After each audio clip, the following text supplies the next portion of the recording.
आराध्या कहानियों की दुनिया चैनल में आपका स्वागत है। लखन बाबू को हमेशा अपनी डायरी में कुछ न कुछ लिखते देख मीनल समझ नहीं पाती कि आखिर उसके ससुर दिन भर उसमें क्या हिसाब लिखते रहते हैं। बहू को आते देख जब वे डायरी को तकिए के नीचे छुपा लेते तब मीनल की जिज्ञासा और बढ़ जाती।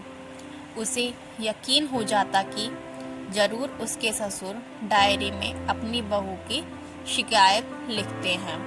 शायद कुछ पैसे भी डायरी में रखते हों, इसलिए तो उससे छिपाते हैं।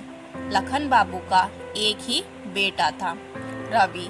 अपने बेटे की परवरिश उन्होंने अकेले ही की थी, क्योंकि पत्नी बहुत पहले उनको छोड़कर इस दुनिया से चल बसी थी।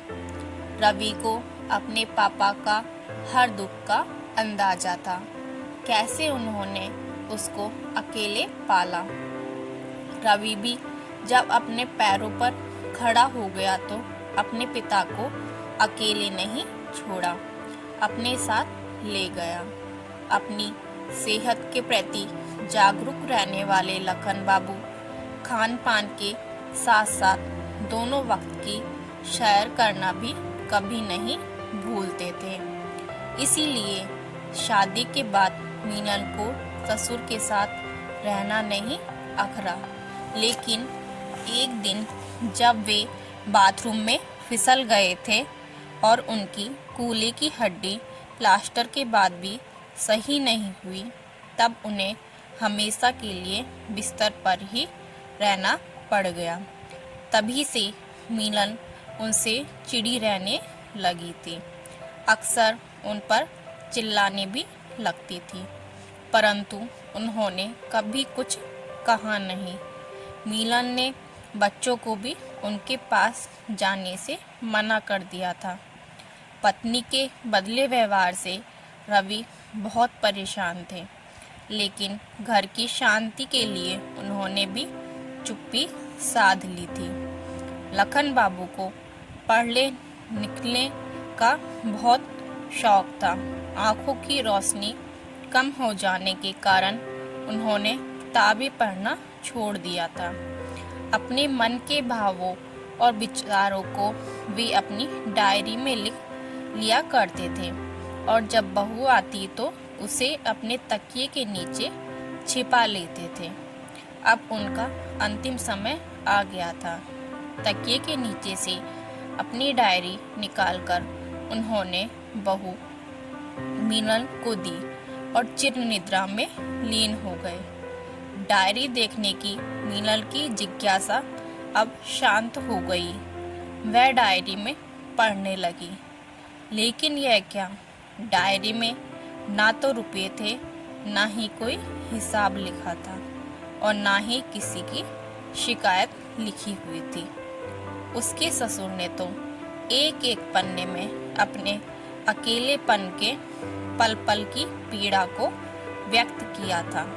अपने बेटे बहू को संबोधित करते हुए लिखा था, बुजुर्ग को मात्र 2 वक्त के भोजन के ही भूखे नहीं होते, उन्हें प्यार, सम्मान और साथ बैठने वाले की भी जरूरत होती है। बेटे से 2 बातें कहने और पोते पोतियों को गोद में उठाने, उनके साथ खेलने की भी ललक हम बुजुर्गों को होती है।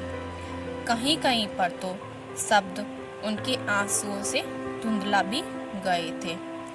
डायरी के अंतिम पन्ने में उन्होंने अपने पोते से प्रार्थना करते हुए लिखा था, मेरे सोनू, बड़े होने पर अपने मम्मी डैडी का ख्याल बैंक में रखे अपने पैसों से भी अधिक करना, क्योंकि वे ही तुम्हारी असल पूंजी हैं। ऐसा कुछ भी नहीं करना जिससे कि उन्हें भी मेरी तरह डायरी से बातें करनी पड़े।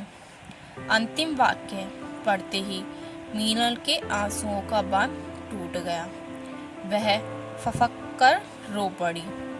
डायरी में रुपये पैसे का हिसाब ही नहीं, रिश्तों का हिसाब भी लिखा जाता है। ये उससे आज पता चला। मीनल को अपने हर किए पर पछतावा हो रहा था, लेकिन अब कर भी क्या सकती थी। वक्त को हाथ से फिसल गया था। वक्त रहते हमें अपने बड़ों का एहसास करना चाहिए, ताकि उनके जाने के बाद हमें पछतावा ना हो। हमें अपने माँ बाप को कभी अकेला नहीं करना चाहिए। जैसे हमें हमेशा अपने माँ बाप की ज़रूरत होती है, वैसे माँ बाप को अपने बच्चों की भी ज़रूरत होती है। अपने माँ बाप को कभी तन्हा ना करें। तो दोस्तों, आपको हमारी कहानी कैसी लगी तो लाइक, शेयर एंड सब्सक्राइब करना ना भूलें।